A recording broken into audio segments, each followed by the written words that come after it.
안녕하십니까.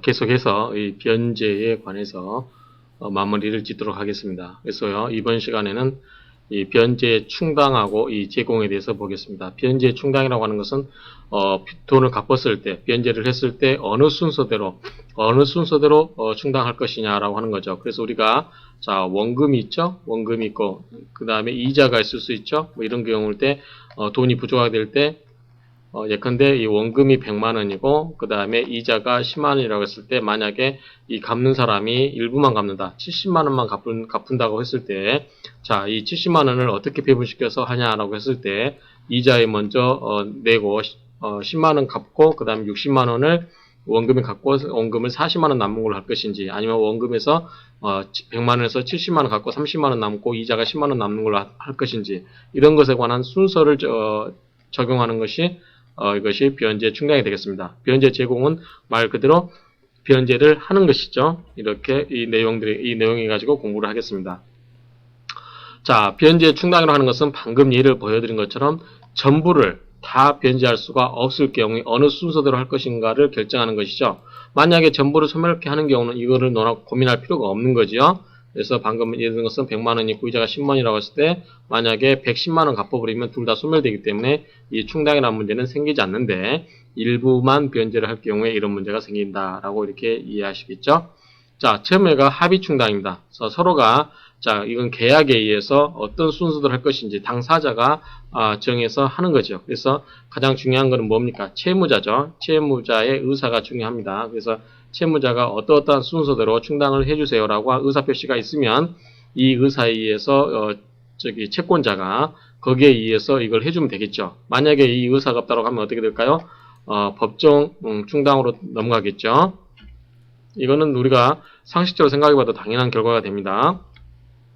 자, 이번에는 이제 지정 충당인데 이건 뭐냐면 지정하는 겁니다. 그렇죠? 이런 경우는 지정 충당의 경우인데 이 순서는 꼭 여러분들이 기억해 두시기 바랍니다. 비용, 이자, 원본. 그래서 어떠한 비용이 들어갔을 경우는 비용을 가장 먼저 충당을 해주고 그 다음에 이자, 그 다음에 원본 이 순서대로 한다라는 거. 그래서 우리가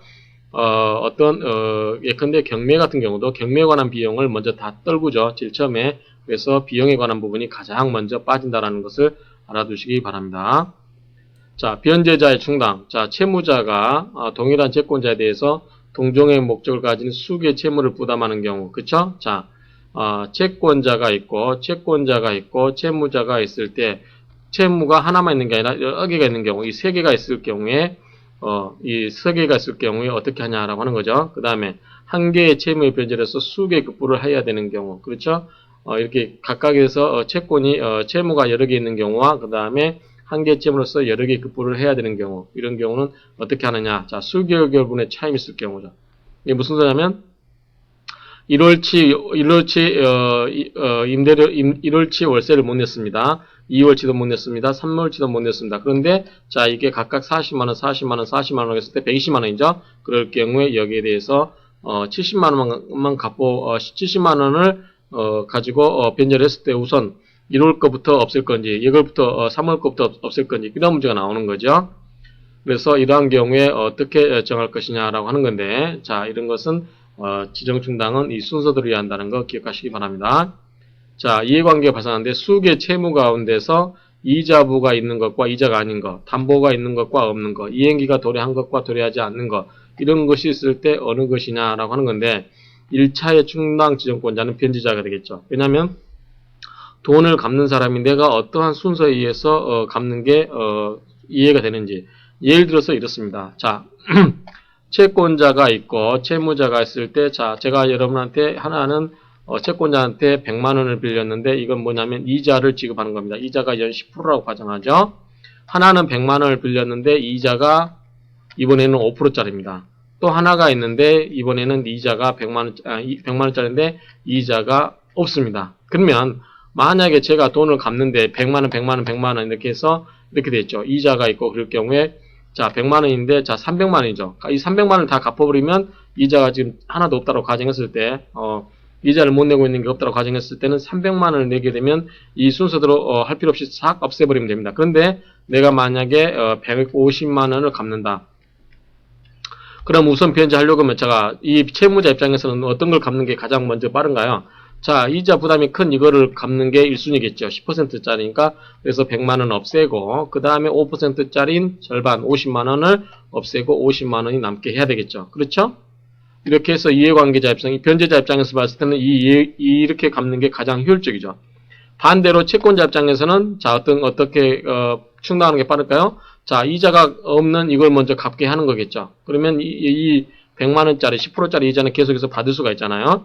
또 이번에는 이제 50만 원 남기 때문에 오히려 자, 이거를 변제 안 시키고 이걸 변제시키는 게 우선 변제 50만 원 시키는 게 이 채권자 입장에서 보면은 유리하겠죠. 그래서 어느 순서대로 충당을 시킬 것인가가 굉장히 변제자와 이 변제 수령자, 채권자와 채무자 입장에서 서로 다를 수가 있기 때문에 어느 의사에 의해서 결정할 것인가 라고 하는 문제가 있는데, 일단 변제에 관해서는 가장 이해관계가 느끼는 자는 누구다? 이 채무자가 가장 이해관계가 있는 자다라고 하는 거죠. 그래서 이 변제자에게 우선 이 지정권을 주는 게 맞다라고 하는 거죠. 그럴 때 이 변제자의 충당 지정을 하게 되면 변제자가 변제를 어떠한 순서에서 이렇게 하겠다라고 했을 때 이 사람의 의사는 중요하지가 않다라고 하는 거죠. 그래서 이 사람의 동의는 필요하지가 않다. 왜? 이 채무자의 이해관계가 가장 크기 때문에 그렇다라고 이렇게 이해하시면 됩니다. 따라서 채무자가 순서를 이렇게 정했을 때는 이 변제자 수령자, 변제 수령자의 동의는 필요하지 않기 때문에 역시 여기에 대해서 이의를 제출할 수가 없다라는 것입니다.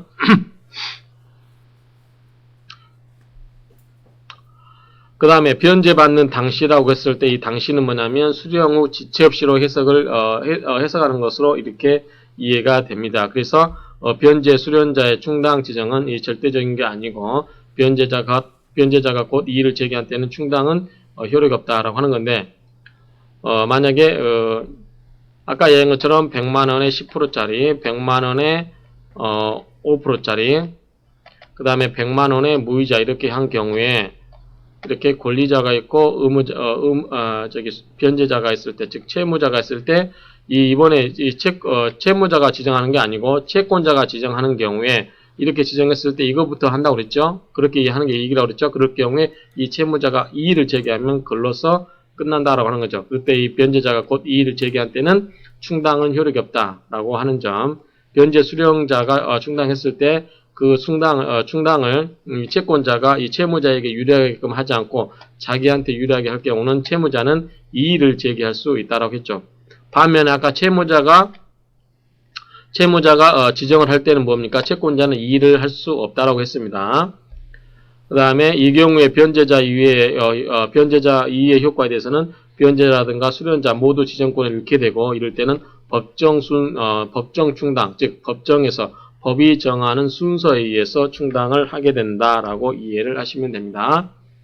자, 지정 충당에 대한 제한으로서 비용, 이자, 원본의 순서인데, 이 순서는 이 순서에 의해서 하게 되는데, 이 채무자가 한 개 또는 수개의 채무 비용 및 이자를 지급할 경우에 변제자가 그 전부를 소멸하게 하지 못한 급여를 한때는 이 순서대로 지정하게 된다라는 뜻입니다. 자, 이 비용, 이자, 원본의 각 상호 간에는 법정 충당의 예에 따라서 하게 된다라고 하는 거죠. 따라서 원래 이 비용과 이자는 그 성질상 원본보다 먼저 지급되어야 된다고 하는 거. 그리고 비용과 이자 상호간에 있어서는 어떻게 될까요? 이런 경우는 상호간에 있어서는 가장 유리하게끔, 채무자에게 가장 유리하게끔 적용을 하도록 하는 게 맞다. 왜? 채무자가 가장 변제에 있어서 이해관계가 큰 자다라고 이렇게 이해하시면 됩니다. 그 다음에 지정충당에 대한 제한 규정이 적용되지 않는 경우, 이런 경우는 합의충당이라든가 묵시적 합의, 이런 경우는 그러한 것에 의해서 하면 되겠죠. 자, 이번에는 법정충당입니다. 당사자 간에 합의도 없고, 그 다음에 지정충당이 안 되는 경우. 자, 지정충당은 어떻게 한다고 했죠? 비용, 이자, 그 다음에 원본, 이 순서대로 한다고 했죠. 그 다음에 하는 게 뭐냐면 법정충당이죠. 그래서 법정충당이라는 것은 당사자가 합의도 안 했고, 그 다음에 지정충당도 없는 경우에 법에서 정한 순서대로 충당을 시키는 것이다 라고 하는 거죠. 이렇게 할 때 어떻게 하냐? 자, 이행기가 도래한 것과 이행기가 도래한 것이 아니면 당연히 이행기가 온 것을 먼저, 도래한 것을 먼저 하는 건 당연한 거고요. 그 다음에 변제 이익이 많은 거를 해야 되겠죠. 그러면 결국 누구한테 유리하다? 채무자한테 유리하다라고 이렇게 이해하시면 됩니다. 자, 채무자에게 이 변제이익이 많은 거기 때문에 이때 이자라든가 이율, 담보 등을 고려하고 연대 채무보다는 단순 채무가 원칙적으로 채무자에게 변제이익이 많다. 이건 왜 그럴까요? 자, 채권자가 있고 채무자가 있을 때 이 채무자가 혼자서 100만 원을 변제하는 거하고 이건 혼자서입니다. 하나는 이 100만 원인데 이거는 뭐냐면 채무자와 또 다른 A, B, C 세 사람보다 연대 채무다라고 했을 경우는 자, 이 사람 뭡니까? 연대 채무라고 하는 것은 다른 사람이 이것을 대신 갚아줄 수도 있는 거 아닙니까? 근데 이 혼자서 채무자 혼자서 갚는 채무는 뭡니까? 혼자서 다 책임을 져야 되는 거죠. 따라서 이거를 먼저 갚게 하는 게 채무자한테는 유리하다라는 뜻입니다. 그래서 여러 조건이 섞였을 때는 그것을 적절하게 잘 배치를 해야 되겠죠. 그 다음에 이행기가 먼저 도래하거나 도래할 것. 그렇죠? 그래서 그 다음에 이렇게 하고 그 다음에 이 사항이 다 같을 때는 어떻나? 채권액에 비례해서 각 채무의 변제에 충당한다라고 하는 겁니다. 그래서 채무액에 비례해서 충당을 시킨다라고 이렇게 이해하시면 됩니다. 자, 이번에는 변제 제공이죠. 변제 제공은 뭡니까? 이행의 제공이 되고 또는 제공이 되겠죠. 그래서 이건 실질적으로 현실적으로 급부를 하는 거죠. 그래서 급부 실현에 필요한 모든 준비를 해가지고 채권자의 협력을 구하는 것, 이것을 변제의 제공이다라고 이렇게 이해하시면 됩니다.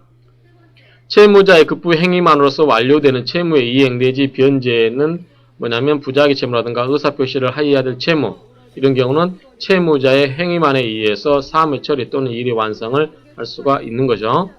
채권자와 협력 없이는 채무자가 단독으로 완료할 수 없는 경우, 이런 경우는 채권자가 미리 지정하는 일시 또는 장소에서 이행해야 할 그런 채무가 있고, 채무자가 미리 이 제공하는 재료라든가 노무에 의해서 행해져야 될 경우는 이 채무, 그러한 채무, 추심 채무, 채권자 수령을 요하는 경우 그러한 채무 등이 있을 때는 채무자가 혼자서 할 수가 없죠. 뭐냐면 채무자가 혼자 할 수 없고 예컨대 채권자가 뭔가를 주면 그걸 받아가지고 그거를 해서 무슨 물건을 만든다든지 그런 경우는 채권자가 물건을 주지 않으면 채무자가 그것을 할 수가 없게 되겠죠.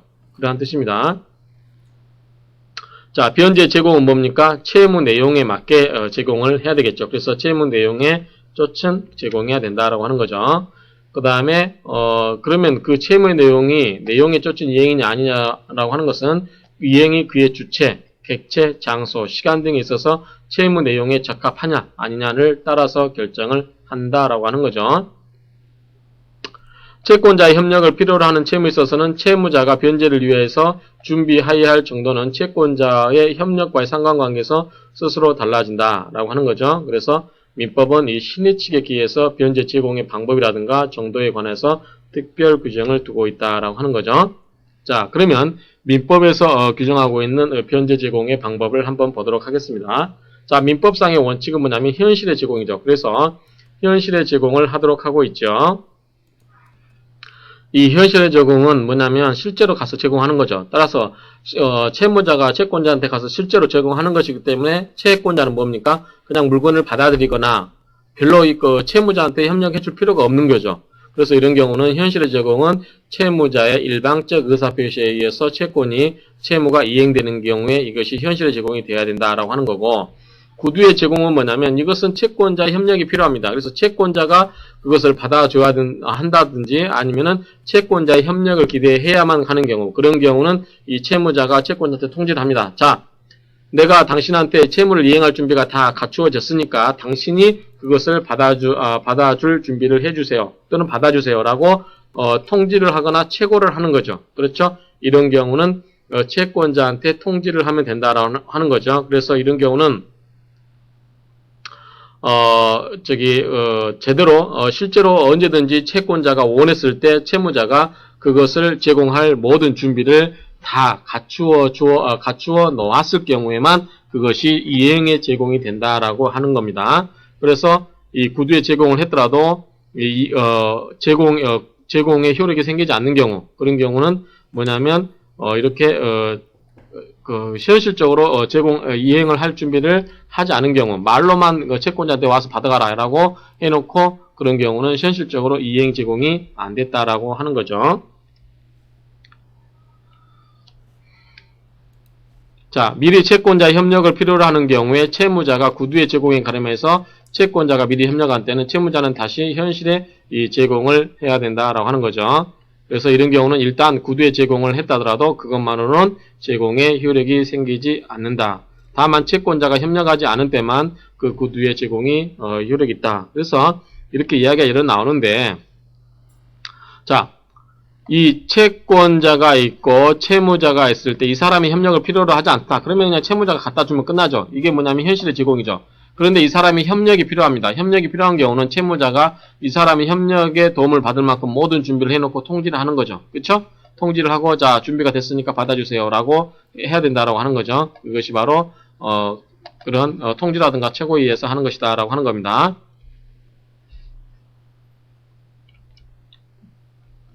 자, 변제 제공에서 현실의 제공은 변제 제공의 원칙이다. 자, 금전채무는 뭡니까? 금전채무는 돈을 원본, 이자, 비용 등을 다 지급할 수 있어야 되겠죠. 그렇죠? 그래서 이런 경우는 해야 된다. 근데 이건 만약에 채무가 100만원인데 100만원인데 갚을 때 99만 9천원이다. 1000원이 부족하죠. 그러면 채권자가 그럽니다. 나 1000원 더 갖고 1000원을 다 갖고 올 때까지 나 이 돈을 받을 수 없어 라고 할 수가 없다라고 하는 거죠. 근소한 부족은 신의칙상 유의한 것이다. 나중에 99만 9천원 받고 1000원을 나중에 받아야 되겠죠. 통화 이의 지급수단, 우편안이라든가 은행이 지급하는 은행이 지급 보증하는 수표, 그렇죠? 자기압수표 이런 것들, 은행이 발행하는 자기압수표 이런 경우는 그 다음에 예금 통장과 도장 이런 경우는 뭡니까? 지급으로서 유효하다, 변제 제공으로서 유효하다라고 하는 거죠. 자, 물건으로 하는 경우는 자, 어떤 특정물을 매매하는 경우에 특정물을 매매로 목적으로 했을 경우에 그 물건을 제가 보내왔어요. 그럴 경우에 그 물건이 그 같은 종류라면 약간의 차이가 있다 할지라도 그런 경우는 거절하지 못하고 어떻게 된다? 받아야 된다라고 하는 거죠. 그쵸? 그럴 경우 견본품과 차이가 날 경우에도 받아야 된다. 다만 무슨 문제다? 담보 책임이다. 일단 물건을 받고 나중에 그 물건에 하자가 있기 때문에 이것이 내가 본 견본품과 다르기 때문에 다른 물건으로 교체를 해달라든지 그런 식의 이 담보 책임을 물어야지 처음부터 내가 견본품과 다르기 때문에 나는 그것을 받을 수 없다라고 이렇게 할 수는 없다라고 하는 거죠.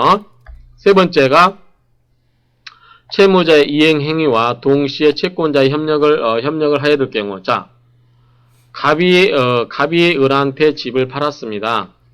을이 돈을 주었죠. 그런데 자, 갑이 이 집을 갖고 있으면 뭐가 나오죠? 세금이 나오죠. 따라서 그렇기 때문에 을한테 빨리 등기를 해가라고 하는데 을은 등기를 안 해가고 있습니다. 왜냐하면 자기가 집이 또 한 채가 있기 때문에 집이 두 채면 세금이 많이 나올 것을 염려해서 그냥 등기를 안 해가고 있습니다. 그럴 때 이런 경우 뭡니까? 등기를 하는 경우는 이 채무자, 등기에 있어서는 갑이 채무자죠. 이런 경우에 을의 채권자의 뭐가 필요하죠? 협력이 필요하죠. 그래서 이 사람이 등기 서류를 가지고 가면서 을한테 자, 우리 등기소에서 만나자. 그러니까 네가 거기서 와서 이 서류들 받아가지고 네 앞으로 등기를 해라. 라고 하는 경우입니다. 이런 등기의 경우와 쌍무계약의 경우, 쌍무계약은 뭐죠? 둘 다 채무가 있는 경우죠.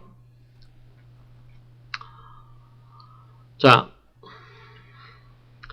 금전채무에서 일반 제공인데, 자, 금전채무 좀 더 자세히 봅니다. 채무액은 전액을 제공해야 되겠죠. 일부만을 변제한 경우는 채권자의 승낙이 있어야 되죠. 그렇죠? 그렇지만 아주 근소한 차이인 경우는 받아줘야 된다라고 이야기했습니다.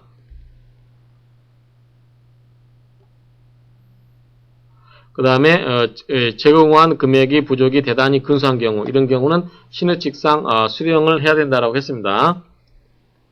통화 이의 지급수단. 통화는 뭐냐면 금전 화폐죠. 화폐 이외로 지급했을 때 어떡하냐라고 하는 거죠. 일단 금전채무는 현금으로 변제하는 게 원칙이기 때문에 일단 통화 위에 다른 걸로 했을 때 예컨대 우편안 아까 얘기했죠. 뭐라 했죠? 이거는 현금과 동일하다라고 이야기했습니다. 그래서 판례도 통설도 그렇고 판례도 이런 경우는 현실에 변제 제공이 된다. 그래서 우편안은 뭐과 같다? 현금과 같다라고 이렇게 이해하시면 됩니다. 자, 수표는 어음은 어떨까요? 어음을 발행한 사람이 만기에 어음금을 준다는 보장이 있습니까? 없습니다. 그래서 이거는 현금과 동일하게 볼 수가 없습니다. 그래서 일반적으로 이렇게 현금과 유리하게 볼 수 없습니다. 수표는 어떨까요? 수표도 마찬가지인데 단 수표 중에서 뭐가 있냐면 은행이 발행한 자기압수표.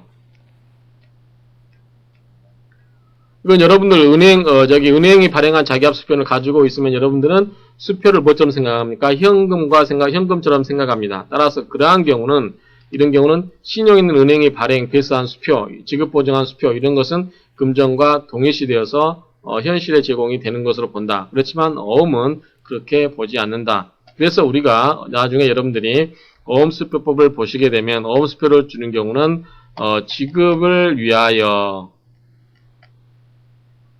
그 다음에 지급을 담보하기 위하여, 그 다음에 지급에 가름하여, 이렇게 되거든요. 근데 가름한다고 하는 것은 동일시 본다고 하는 뜻입니다. 따라서 자기압수표로 주는 경우는, 은행이 발행한 자기압수표로 보는 경우는 지급에 가름하여 이렇게 봅니다. 나머지는 이 둘 중에 하나로 보기 때문에 현금과 동일시 하지 않는다. 따라서 지급에 가름하여 이 경우만 뭘로 본다? 현금과 동일한 수단으로 본다라고 하는 거죠. 그래서 이 지급을 위하여, 지급을 담보하기 위하여, 이런 경우는 뭐다? 이것은 현금과 같이 보지 않는다라고 하는 겁니다. 그래서 우편한 이런 것은 현금과 같이 보고 있고, 판례나 동설, 수표는 은행이 발행한 자기압 수표는 그렇게 보지만 어음이라든가 이런 경우는 이 현금과 같이 보지 아니한다 정도만 여러분들이 이해하시기 바랍니다. 이것은 여러분들이 나중에 어음수표법에 대해서 공부를 다 하십니다. 예금증서, 예금통장 이런 경우는 특이하게 없는 한 유효한 현실에 제공이 되지 않는데 신학칙상 유효한 것으로 본다. 그래서 여러분들이 이 갑이 을한테 100만원 받을 게 있는데 을이 그렇습니다. 자, 내가 100만원 찾으러 갈 시간은 없고 하니까 을 명의의 통장이 있습니다. 통장을 주죠. 예금통장. 플러스 뭘 줍니까? 도장도 줍니다. 인장도 주죠. 거기다 뭡니까? 이 통장에 비밀번호를 줍니다. 그러면서 가서 이것을 찾아라 라고 하는 경우는 특이하게 일반적으로 이것은 돈을 찾을 수 있다고 가정이 된다고 하면 이것은 현금과 같은 변제가 되는 것으로 본다라는 뜻입니다. 자, 현실의 제공인데, 자, 채무자가 금전을 이행 장소에 지참해서 언제든지 지급할 준비를 해야 된다 라고 했죠. 그래서 이 금전을 반드시 면전에서 그 사람, 채권자 앞에서, 이 채권자 앞에서 반드시 이 사람 앞에서 돈을 싸들고 와서 주려고 할 필요는 없고 수령을 최고하면 되겠죠. 그래서 채권자 주소에 갔으나 채권자가 없습니다. 그렇죠? 그런 경우는 변제 제공한 것이 되죠. 그래서 채무자가, 자, 우리가 아까 무슨 채무는 어떤 원칙이죠? 지참 채무가 원칙이라고 그랬죠. 지참 채무. 그래서 제가 우리 여성아우들이 싫어하는 예를 들어서 지참금이라는 말 들었었죠. 예를 들었었죠. 그래서 지참 채무가 원칙입니다. 따라서 채무자가 채권자한테 가서 갚는 게 원칙이라고 그랬죠. 그렇죠? 그렇기 때문에 가서 했는데 가서 보니까 채권자가 없습니다. 그런 경우는 이 채무자 입장에서는 뭐다? 이행의 제공이 있는 것이다 라고 하는 거죠. 약정 장소에 출두했습니다. 갔습니다. 약속한 장소에 갔는데 다시 또 없습니다. 그런 경우는 채권자한테 가서 다시 받아라라고 수령을 최고할 필요는 없다라고 하는 거죠. 자, 매수인이 스스로 금전을 지참하지 않더라도 금전을 지참한 전매인을 동행해서 가는 경우, 이런 것은 원칙적으로 현실에 제공이 된 거죠. 자기가 돈을 들고 있지는 않지만 자기가 다른 사람한테 팔았을 경우에 그 판 사람이 돈을 주겠다라고 그 사람이 돈을 싸들고 같이 대동해서 왔습니다. 그런 경우는 제공이 된다라고 하는 거죠. 자, 이번에는 금전 이외의 물건을 제공하는 경우는 어떻게 되냐라고 합니다. 어떻게 되느냐를 한번 보도록 하시죠. 자, 특정물의 매매.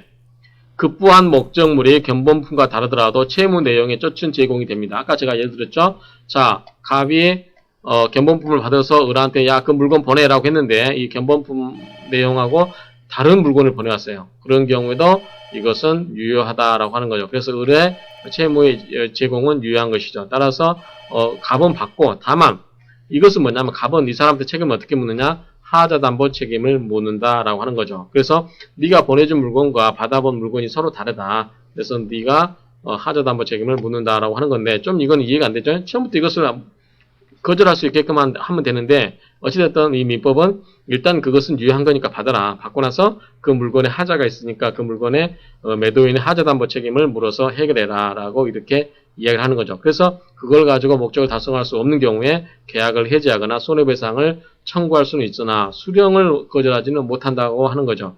만약에 수령 거절하게 되면 어떻게 될까요? 그것은 지체가 되는 거죠. 채권자 지체가 됩니다. 자, 상품을 송부해야 되는 경우. 자, 수령인이 처분할 수 있는 형식의 화물상환증을 송부하는 경우, 그런 경우는 원칙적으로 현실에 제공이 된다라고 하는데, 여러분들이 이 화물상환증에 대해서는 여러분들이 유가증권입니다. 그래서 이 유가증권이기 때문에 여러분들이 앞에서 제가 설명을 드렸었죠. 약간 그렇지만 또 어음수표법에서도 이 부분이 나온다라고 이렇게 예를 들었었지요. 그래서 앞에서 잠깐 설명을 드렸지만 여러분들한테 예를 좀 더 예를 돕기위해서 예를 들어드리겠습니다. 갑이 을한테 물건을 보냅니다. 그렇죠? 물건 보냅니다. 상자 100박스 이렇게 해서 보냅니다. 그럴 경우에, 자, 운송인이 이걸 싣고 가겠죠. 그럴 경우에 갑은 뭐냐면 이 물건을 화물상환증, 운송인이 발행한 화물상환증을 가지고 이것을 을한테 보내줍니다. 그러면 을은 이것을 가지고 운송인이 도착하면, 자, 내가 권리자라고 이 화물상환증을 보여주면서 나한테 지급해주세요. 라고, 이 물건을 나한테 주세요. 라고 이렇게 할 수 있는 거죠. 따라서 이건 뭐냐면, 이 물건이 운송 중에 있긴 하지만, 이 화물 상환증을 가지고 있으면 이 물건에 대한 뭡니까? 권리를 행사할 수 있는 거죠. 따라서 이것은 뭐다? 화물 상환증을 갖고 있는 경우는 현실에 제공이 된다라고 보고 있다라고 이야기를 하고 있습니다. 자, 판례는 뭐라고 했냐면, 자, 동시 이행의 항변권을 가지는 매수인에게 대금의 선이행 강제 또는 환음의 인수 의무를 부담케 하는 것이 되기 때문에 이런 경우는 적법한 변제 제공이 아니다라고 하는 거죠. 그래서 이런 경우는 실제로 뭐냐면 의뢰 입장에서 뭐냐면 자기는 돈을 주었습니다. 그쵸? 돈을 주었는데 이 정의 쪼가리, 화물상환증이라는 이 정의 쪼가리만 받고 뭡니까? 물건을 먼저 받은 것과 동일하게 효력을 인정하는 것은 말이 안 된다라고 하는 거죠. 왜냐하면 갑과 을 사이에 돈을 주고 물건을 바로 받으면 괜찮은데 이 물건이 만약에 가짜 물건이었다. 그런 경우는 뭡니까? 이 화물상환증 하나만 보고 을은 뭡니까? 돈을 내줘야 되는 결과가 생길 수가 있죠. 그래서 판례는 이러한 점에 착안해서 이 실제로 물건을 받은 것과 물건을 받을 수 있는 권리를 가진 그 정의 쪼가리, 이 화물상환증을 받는 것과는 다르다. 따라서 만약에 이것을 인정해줘버리면 을은 돈을 주었지만 뭡니까? 물건을 실제로 받은 게 아니고 물건을 달라고 할 수 있는 정의 쪼가리를 받았기 때문에 그 물건에 하자가 있는 경우는 어떻게 할 것이냐라고 하는 거죠. 따라서 그런 경우는 을에게 그것을 동시에 이행 청구를 하게 할 수 있는 성질의 것이 못 된다. 따라서 그것은 비현재 제공이라고 볼 수가 없다라고 하는 취지입니다. 자, 일정이라든가 일정 기일, 그 다음에 그러니까 일정한 날, 일정한 기간 내에 그 채권자가 일정한 장소에서 와서 수령하는 채무, 이런 경우는 장소가 구체적으로 특정되어 있는 경우, 그런 경우는 언제든지 이 채권자에게 인도할 수 있도록 준비를 해두면 그것이 현실에 제공이 된다라고 하는 거죠. 그래서 자, 몇 월 며칠 날 여기 와서 채권자한테 통지를 합니다. 몇 월 며칠 날 예컨대 3월 1일 날 와서 물건 100박스 와서 수령해 가세요 라고 한 경우 여기에다가 100박스를 쌓아놓으면 뭡니까? 현실에 제공이 되지만 여기에다 100박스를 쌓아놓지 않고 그냥 통지만 보내는 경우 이런 것은 현실에 제공이 됐다라고 볼 수가 없다라는 것이죠. 자, 등기는 뭐냐면 아까 설명을 드렸기 때문에 간단하게 넘어갑니다. 그래서 이 집을 갑과 을 사이에 이 집에 대해서 넘겨줬을 때 이 을이 등기를 안 해가기 때문에 갑이 을한테 옵니다. 자, 우리 등기소에 만나서 내가 등기소를 다 넘겨줄 테니까 와서 등기하세요. 그러고 돈 지급하세요. 이렇게 하는 거죠.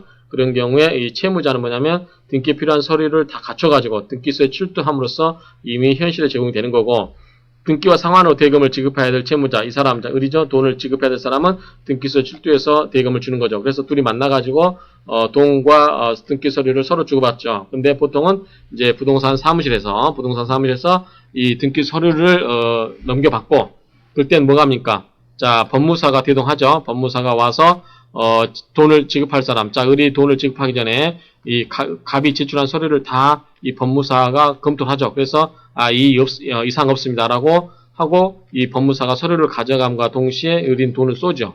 그렇죠? 그런 경우에 이제 뭐냐면 이 을은 법무사, 매수인 측 변호사 법무사가 되겠죠. 그래서 돈을 넘긴 거 서류를 확인하고 그 확인이 이상이 없으면 이 돈을 넘기고 바로 이것을 법무사한테 넘겨서 법무사가 뭘로 갑니까? 등기소로 가겠죠. 그래서 바로 동시이행 관계가 있는 효과가 있는 거죠. 그런데 원칙적으로 두 사람이 이 등기소에서 만나야 하나 부동산 매매의 경우는 이렇게 부동산 사무실에서 이 법무사의 입회하에 그렇게 이루어지는 경우가 많다. 즉 그 말은 무슨 말이냐면 동시이행 관계를 보증한다라고 하는 거죠. 두 사람이 만나서 해결하는 게 아니고, 또는 이 법무사가 아니라도 이 공인중개사가 그 서류를 다 받아서 체크해보고 이렇게 문제가 없다라고 하는 경우에 넘겨주죠. 그런데 더 확실한 것은 이 법무사가 서류를 다 체크해보고 한다라는 게 더 확실하겠죠. 자, 쌍무계약의 당사자. 쌍무계약상의 채무자는 뭐냐면 쌍방이 제공할 때까지 자기의 제공을 거절할 수 있다. 이게 무슨 말이냐면 쌍무계약이 뭐죠? 서로 쌍이죠.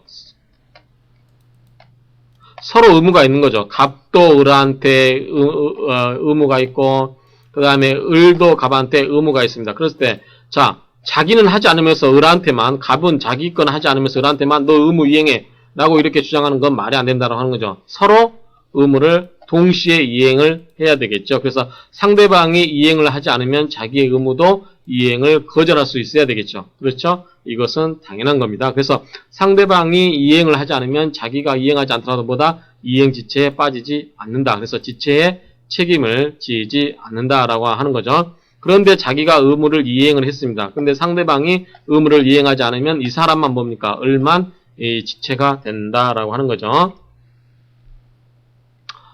자, 구두의 제공. 자, 앞에는 뭐냐면 현실의 제공이었죠. 근데 이번에는 이제 구두의 제공, 말로써 이렇게 제공하는 겁니다. 자, 변제 준비가 됐으니까 변제 준비가 된 사실을 통지를 합니다. 자, 나 너한테 갚을 모든 만반의 준비를 해놨으니까 와서 받아가라. 또는 수령을 최고하는 거죠. 그런 경우에 이런 경우에 채권자의 수령 거절 또는 협력을 요하는 경우에 변제 준비 완료를 통지하고 수령을 최고하는 것. 자, 뒷부분은 채권자의 협력을 얻어야 되니까 당연히 채권자의 협력을 얻기 위해서 그 사람한테 통지해서 와서 가져가라 라고 하는 건 맞는데, 채권자 수령 거절은 무슨 말이냐면 채권자가 미리서 나 받지 않겠다라고 이야기했습니다. 그럴 경우는 무슨 소리냐. 자, 네가 이 수령을 받지 않겠다고 했지만 빨리 난 준비 다 해놨으니까 와서 가져가라.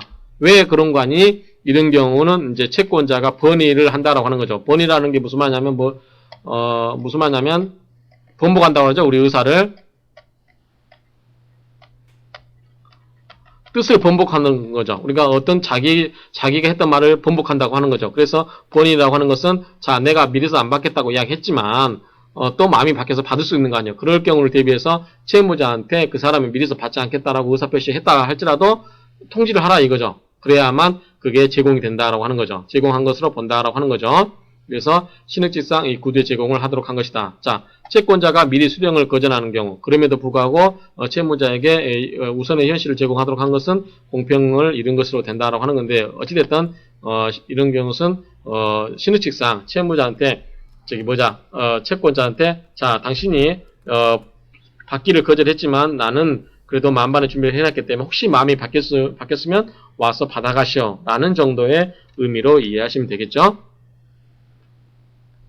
자, 채권자가 묵시적인 수령 거절하는 경우, 어떤 경우 이유 없이 수령 기일을 연기합니다. 또는 계약을 해제를 요구하는 경우, 그런 경우는 이 사람이 채무 이행을 받을 뜻이었구나 라고 이해가 되는 거죠. 그 다음에 자기가 부담하는 반대급부 이행을 거절하는 경우, 이런 경우는 채무자가 묵시적으로 수령을 거절하는 경우에 속하는 거죠.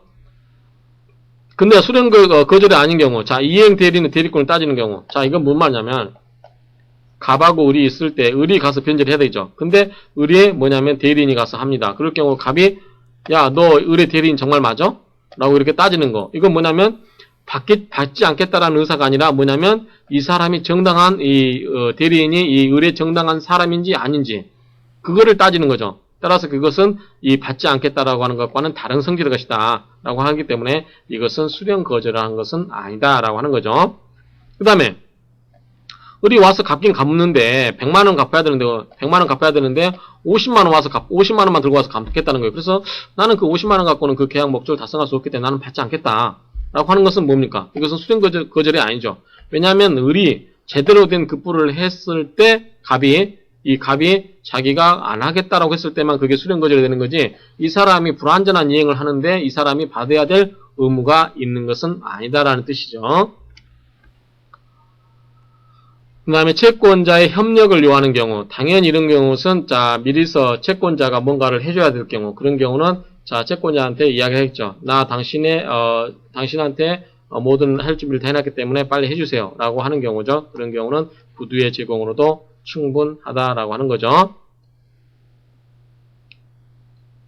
그다음에 채무자가 지정한 장소에서 인도하여야 할 채무에 있어서 채무자의 지정이 불명료한 경우. 자, 갑과 을 사이에 계약을 해가지고 이 장소, 자 을이죠. 을이 채무자인데 을이 어떤 특정한 장소, 어디서 줄 것인지, 예컨대 서울인지 부산인지를 지정을 해야 됩니다. 그런데 을이 안 해요. 을이 지정을 안 하고 있습니다. 그러면 갑은 채권자 입장에서 어떻게 해야 된다? 최소한 을한테 야, 너 빨리 지정을 해. 어디서 줄 거야? 이 정도는 물어봐야 된다라고 하는 거죠. 그것이 이런 뜻입니다.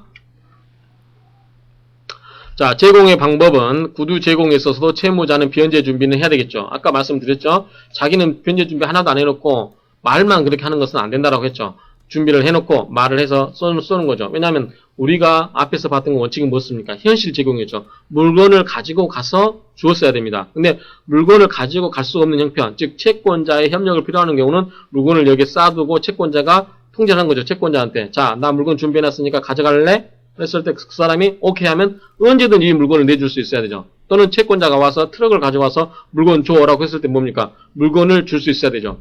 채권자가 와서 물건 달라고 하는데 그때 가서 물건을 막 찾고 물건이 어디 지방에 있으니까 좀 하루 이틀 기다려 달라고 한다든지 물건을 보내오고 있으니까 기다려 달라고 한다든지 그건 뭡니까? 그거는 제공이 아니죠. 그래서 그런 경우는 아니다. 따라서 채무자는 이 변제 준비를 해놓은 상태에서만 할 수 있다라고 이렇게 이해를 하시면 됩니다.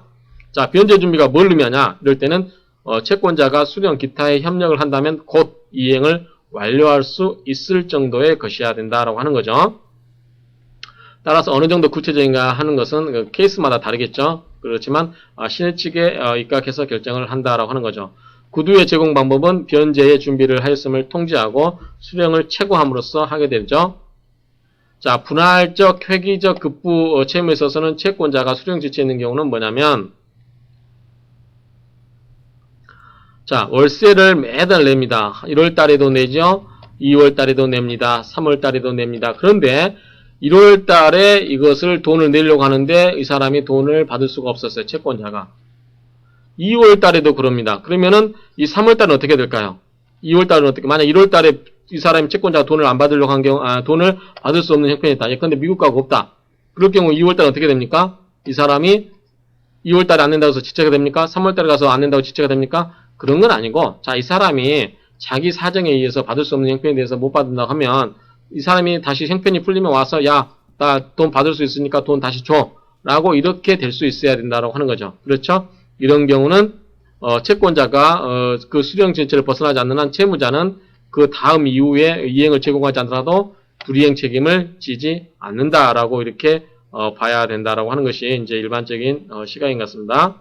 그래서, 채권자가 일부 수령 지체에 있는 때는 채무자는 차여 이후에 지분 채무의 제공을 하지 않더라도 불이행 책임을 면한다고 해석하는 것이 공평하다라고 하는 뜻이 자 1월 달에 채권자가 받지 않아서 이행을 제공하고 있지 않았습니다. 2월 달은 안 하겠죠. 3월 달도 안 합니다. 4월 달도 계속 안 합니다. 그럴 경우에 채권자가 나 이제 다시 너한테 돈 받을 준비가 됐으니까 돈 갚아라고 한 번 이야기하게 되면 그때부터 이제 또 계속 갚아야 되겠죠. 그럴 경우에 또 갚지 않으면 지체가 되겠죠.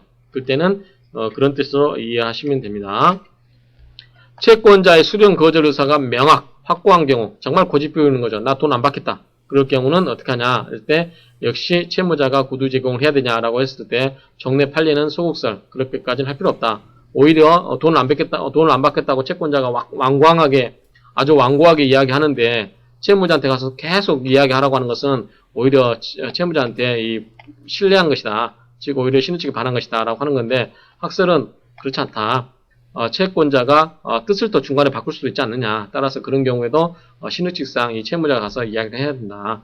구두 제공이 요구된다라고 이렇게 해석을 하는 게 이제 학설이고 판례는 그렇지 않다. 그런 경우는 굳이 가서 이야기할 필요가 없다라고 보는 거죠. 자, 채무 불이행 책임의 면제. 채무자는 그때부터 모든 채무 불이행 책임을 면하게 됩니다. 그래서 채무 불이행에 기한 손해배상, 지연이자 위약금의 청구를 당하지 않게 되고 그 다음에 채권자가 담보권을 실행할 수도 없다라고 하는 거죠. 그런데 채무의 내용에 쫓은 제공이 아닌 경우 이런 경우는 채무 불이행 책임을 면하지가 못한다. 그래서 채권자가 협력하더라도 그 채권자는 채권자 지체 책임을 지지 않는다라고 하는 거죠. 자, 변제 제공을 하게 되면 어떤 효과가 있냐면 채무 불이행 책임을 면했죠. 그렇죠? 변제 제공했으면 더 이상 자기가 지체에 빠진 게 아니기 때문에 채무불이행 책임을 안 지는 거죠. 두 번째는 뭐냐면 약정이자 발생이 정지됩니다. 그렇죠? 약정이자가 발생이 정지된다. 자, 무슨 말이냐면 갑하고 을하고 100만 원 갚을 게 있는데 을이 이것을 100만 원 준비를 갚을 준비 해놨어요. 이자가 10%입니다. 연. 근데 을이 갚을 준비 해놓고 갑한테 야 돈 갚아, 돈 너한테 줄 돈 있으니까 저기 빨리 받아라고 했는데 이 사람이 안 받아요. 왜? 이 이자가 10%가 욕심납니다. 그래서 이 사람이 도망 다닙니다. 그럴 경우에 을은 이 사람한테 돈 100만 원 갚을 준비 다 해놨으니까 받을 준비해라고 하면 그때부터 뭡니까? 10% 이자가 안 생겨야 된다는 게 말이 맞죠. 만약에 이 사람이 받을 수 없는데도 계속해서 10% 이자 안 낸다고 하면 이 사람 갑은 계속 도망 다닐 겁니다. 돈 10%를 받기 위해서. 그런 뜻으로 이해하시면 되겠죠.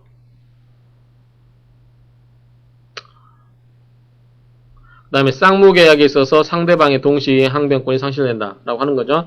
자, 쌍무계약에 있어서 상대방은 동시이행 항변권을 잃는다. 그래서 내가 받을 준비를 다 해놓고 나한테 통지를 한 경우, 변제 제공한 경우는 자, 아까 이야기한 것처럼 쌍무계약은 뭡니까? 갑도 의무가 있고 을도 의무가 있는 거죠. 그런 경우에 자기가 이행을 해버리게 되면 이게 의미가 없는 거죠. 그래서 상대방이 동시이행 항변권을 상실하게 된다라고 하는 뜻이죠. 그래서 이번 시간에는 굉장히 내용이 좀 단편적인 내용이 많았는데 이 제공이 자 변제의 변제가 제공이 어떻게 하냐? 자 현실로 이행하는 경우가 있고 다만 이 구두로 말로써 변제가 됐으니까 와서 받아가라라는 식으로 이 말로 싸는 경우. 그래서 원칙은 현실적으로 물건을 들고 가서 채무를 변제하는 게 원칙이지만 예외적으로 물건을 준비해두고 상대방한테 자 돈을 받아가시오 또는 물건을 줄 준비가 됐으니까 와서 수령해 가시오 또는 당신이 받을 준비가 됐으면 나한테 통지해 주시오 라고 이렇게 통지를 하게 되면 이런 경우에 변제의